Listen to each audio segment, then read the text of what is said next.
Welcome, brave souls, to Fear File Chronicles, your one-way ticket to spine-chilling stories and terrifying tales. Tonight, we'll be diving into the darkest corners of the human mind with the story, Meek, penned by the twisted mind of Misdreave. Together, we'll explore the unexplained and face our deepest fears. But before we begin, if you enjoy trembling in terror, be sure to hit that like button. Share this video with your fellow fear fanatics and subscribe to our channel. Don't forget to click the bell notification so you never miss an eerie episode. Your support truly means the world to us, so feel free to leave a comment below to join the Fear File Chronicles community. Now, without further ado, let's unravel the mysteries of the unknown together as we delve into tonight's fear-inducing story, Meek. Dim the lights and prepare yourself for a chilling journey into the Fear File Chronicles. He sat at his computer, tongue licking his upper and lower lips in anticipation. A long-nailed, fat, and grimy index finger clicked on the mouse at a dizzying pace. An observer might have thought there was an insane miniature tap dancer somewhere underneath the piles of filth that surrounded the man. However, no tap dancer could effectively practice their talent in this cramped and deplorable dwelling. The apartment smelled old. Old food, old clothes, old sweat, and old urine. Older keepsakes from a time when Meek was a different man than the behemoth sitting behind the computer now. Peeked through the places where the trash didn't take over. A narrow path wound its way around the dwelling, taking Meek to the vital places he needed to go when life interrupted. A path to a bathroom that was rarely used anymore, and another that forked 30 degrees to the apartment entrance. Others led to the kitchen and what might have once resembled a dining room. Another path ended abruptly in front of the bedroom's entrance. A ramp of filth almost reaching the smoke alarm above the doorframe. The high amount of detritus that formed those paths were monuments showing the sloth of the recent past. An involuntary story from the ground up. Most of the bottoms of them were newspapers he used, back when caring seemed to still be second nature, to soak up the vomit and spilled beer. After the insulating layers of refuse began to accumulate above them, however, the carpet became irrelevant to his thoughts.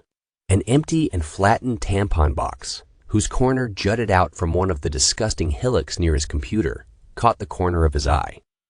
His wife, Marie, had left him about a year or more ago, but he barely remembered what she looked like. Even the dust and grime-covered picture lying face-up near the monitor offered a view of a woman he didn't really remember knowing. She took their infant daughter, Krista, with her, as it became clear that Meek was quite incapable of anything besides playing his online game. He suddenly kicked the small mound of pizza boxes under his desk in frustration. His main game character fell to his demise off of a ravine and into the pixelated lava below. The group he was running this dungeon with would undoubtedly boot him out of the group for his failure to keep up. He kicked the mound again, his long, yellow, big toenail piercing a hole through a box and into what he perceived to be the wall beyond. The pain barely registered at first due to Meek seeing that his internet connection had been terminated. He stomped his other foot into the moist and brown-colored spot on the floor to his left. A pungent smell that he had all but become immune to ran through his nostrils. He glanced at his fractured toenail, now resembling the misshapen tip of a bloodied spear. He grabbed the foot in pain and cursed the monitor before him. His game character, a skeleton at the bottom of a molten orange doom. He worked hard to get his game character to this point. Now this. Did he cut into the coaxial cable that supplied his internet access with his toenail? Did he kick something else? Bald-headed Christ. Fuck! He shouted to the screen before him, a middle finger echoing what the mountains of garbage near him wouldn't let his voice do. He quickly stood, the crusty and stained seat cushion briefly sticking to his rear and bringing the chair up and then down with a plastic-wheeled bang. Trying to think quickly for a solution to his connectivity problem, he made his way along the kitchen path, slowly limping to the telephone. He was surprised at how much he had been sweating. Was the AC broken too? He silently thanked his dead mother for the trust fund that she had left to him that sustained his living these past few years. He would call the landlady after the cable company. He became lightheaded as his overweight frame limped among the refuse and vomited into an empty cereal box before entering the kitchen, grabbing a dusty and half-full beer off what must be the dining room table. He drank, expelling the acidic taste from his mouth. He dry-heaved from the taste of the old beer, thankful that the taste of puke no longer lingered. He hadn't used the phone in ages. No need to, really. He used both hands to claw through some hamburger wrappers and matted paper towels to about where he estimated the phone to be. Several cockroaches scampered away at his touch, their surreptitious duties temporarily put on hiatus. He was correct in his assumption of where the phone should be. He was incorrect by thinking the phone was still there, however. He faintly remembered Maurice saying how the phone's ringer woke up the baby at night. Since they could only afford a one-bedroom place at the time, the kid had to sleep in the living room. And since they both had cell phones at the time, the home phone was redundant. So, did she move it? Put it away?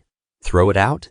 Fuck me, he said as he picked a small, itchy brown piece of crust from the back of his leg, clawing at the skin underneath. His toe was bleeding worse now. The toenail much worse than he thought as he examined it in the brighter light of the kitchen. The nail cracked vertically all the way down, apparently breaking beneath the skin as well. His toe was easily twice the size it had been before his gimpy trek to the kitchen, a sickly wedding of purple and yellow.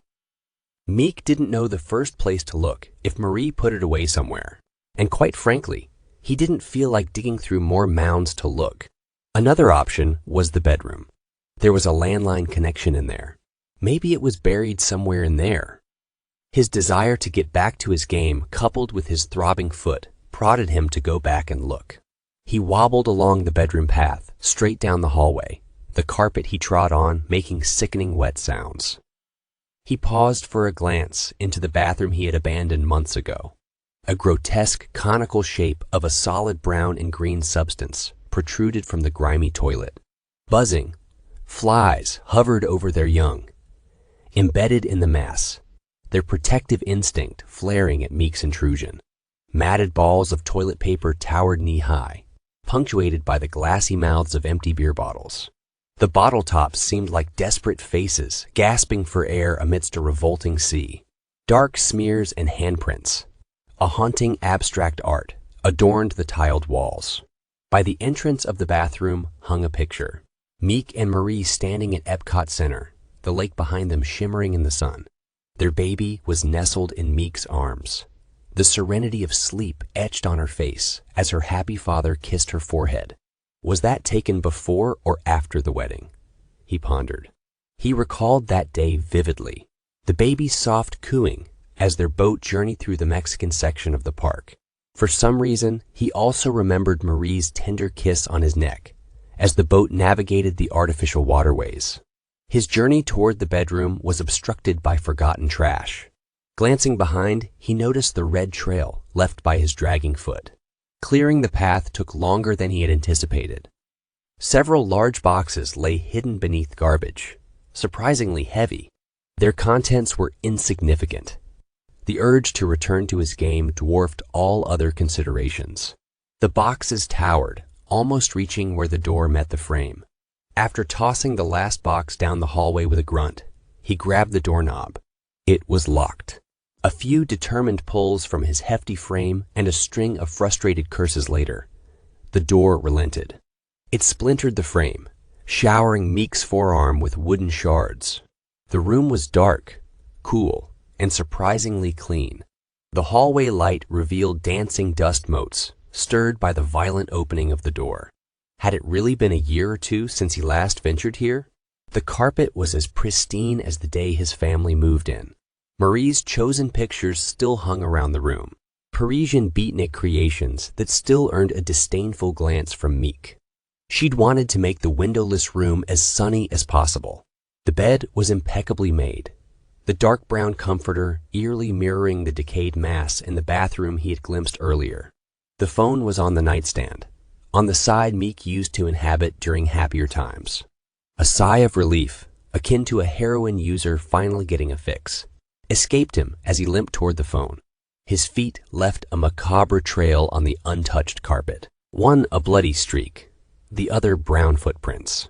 Sitting on the bed, he picked up the receiver and started to dial. Then he noticed the square-shaped object in the corner. Since he hadn't thought to turn on the light when he entered, he found himself in a dimly lit space.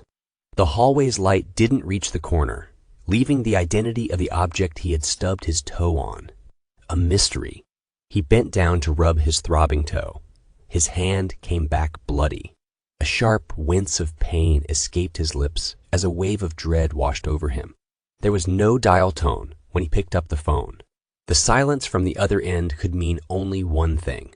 Marie must have canceled the service at some point without his knowledge. Or perhaps more likely, he had forgotten to pay the bill after she had left. His memory was hazy on that. Grabbing the phone in frustration, he lobbed it in the direction of the square-shaped object in the corner, cursing under his breath. His head began to spin, a cold sweat drenching his balding, fleshy head. Staggering to his feet, he hobbled over to the square object in the corner. As he approached, he grabbed its edge, wincing in pain. His foot felt like it was ablaze. He peered into the square object, his realization more about its contents than its shape. A long, decayed corpse of an infant lay in the center of the playpen. Its skin, a disquieting shade of purple, resembled the super hot peppers he had seen at the grocery store. Bizarre spiral patterns marked the top of the tiny skull. The infant's face was frozen in a permanent scream, its wrinkled and deformed expression indicating a moment of terror before death. He surmised the terror must have been the overwhelming sense of loneliness. He looked at his daughter, feeling a cold shiver run down his spine. His conjecture was disrupted when he noticed another figure in the corner beyond the crib. Marie's eyeless face was pointed towards the ceiling in a silent scream of pain. One of her hands still rested on the corner of the playpen. The other pulled down her shirt where her breast used to be. She must have fed Christina, their infant daughter, one last meal before her own life expired. In a panic, he picked up the phone, which had thankfully survived his earlier outburst, the cord still attached to the wall. Deciding to try the kitchen's phone socket, he hobbled to the bedroom door, desperation fueling his movements. Upon reaching the door, he encountered a problem. The boxes he had thrown in his previous frenzy formed a heavy wall, merging with the piles of garbage. He could see a part of his computer monitor beyond. An orange glow was discernible through the slits in the cardboard and accumulated waste. His foot throbbed in pain and his chest tightened, his fevered body triggering self-preservation instincts. Dropping the phone, he fell to his hands and knees and started to crawl towards the barricade. He managed to move the first box, but the next one proved to be an impossible task from his position. He slumped over it, feeling something move against his torso, possibly a half-crushed cockroach. "Just a rest," he mumbled. The kitchen is just around the corner. So close. He consoled himself with the thought of getting his internet back within the hour. All it needed was one phone call. His yearning look was firmly planted on his computer screen, seen through the gaps in the cardboard and discarded items. Finally, overwhelmed by his frustration and the pulsating pain in his toe, his heart gave out. Well, my friends, we've reached the end of tonight's chilling tale, Meek, by the talented Miss Reeve. I hope you've enjoyed our descent into darkness and that you'll carry a piece of the Fear File Chronicles with you as you drift into uneasy dreams. If our story left you shivering and shaking, don't forget to like this video, share it with others who crave a good scare, and subscribe to the Fear File Chronicles for more haunting horrors. Remember to hit the bell notification so you're always among the first to know when a new nightmare awaits. As always, we appreciate your support and would love to hear your thoughts in the comments below. Sharing your fears and frights with us truly means a lot. so don't be shy to engage with our sinister community. Until next time, remember to embrace the darkness, for it is within the shadows that our most terrifying stories are born. Good night, and stay scared.